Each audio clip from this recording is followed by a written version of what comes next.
আসসালামু আলাইকুম। মালয়েশিয়ায় অভিযানে ৩৭৭ বাংলাদেশি সহ ৭৭০ অভিবাসী আটক। বিস্তারিত জানতে সম্পূর্ণ ভিডিওটি মনোযোগ সহকারে দেখুন। তার আগে অবশ্যই আমাদের চ্যানেলটি সাবস্ক্রাইব করে পাশে থাকা বেল বাটনটি অন করে রাখবেন পরবর্তী ভিডিওর জন্য। মালয়েশিয়ার রাজধানী কুয়ালালামপুরের খ্যাত বুকিত বিদ্যাং ইমিগ্রেশন বিভাগের বিশেষ অভিযানে ৭৭০ জন অবৈধ অভিবাসীকে আটক করা হয়েছে। মঙ্গলবার সন্ধ্যা ৭টা ৩০ মিনিট থেকে রাত ৯টা ৩০ মিনিট পর্যন্ত চলে এই অভিযান।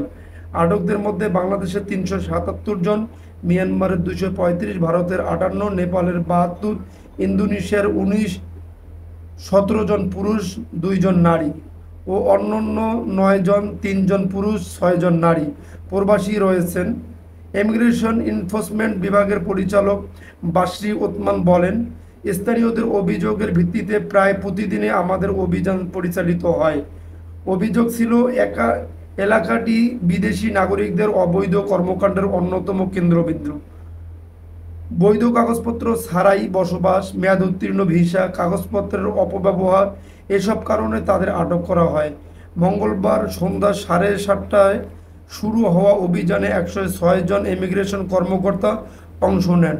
মোট ২,৪৪৫ জনকে তল্লাশি করা হয়। এর মধ্যে ১,৬০০ জন বিদেশি এবং ৮৪৫ জন স্থানীয় নাগরিক ছিলেন।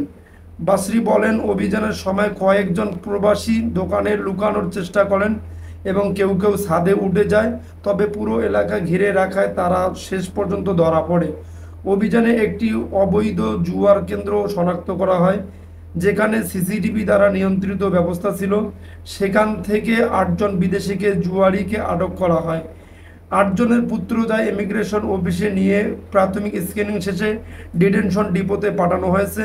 তাদের বিরুদ্ধে ইমিগ্রেশন আইন ১৯৫৯ থেকে ৬৩ ধারা ৬-৩, ১৫-৪ এবং প্রবিধান ৩৯-বি অনুযায়ী তদন্ত চলছে। বাশরি ওসমান আরও জানিয়েছেন, এ ধরনের অভিযান চলমান থাকবে এবং সাময়িক প্রতিষ্ঠানগুলোতে নিয়মিত পরিদর্শন করা হবে যেন নিয়োগকর্তারা অনুমোদিত বিদেশকর্মী কোটা মেনে চলেন।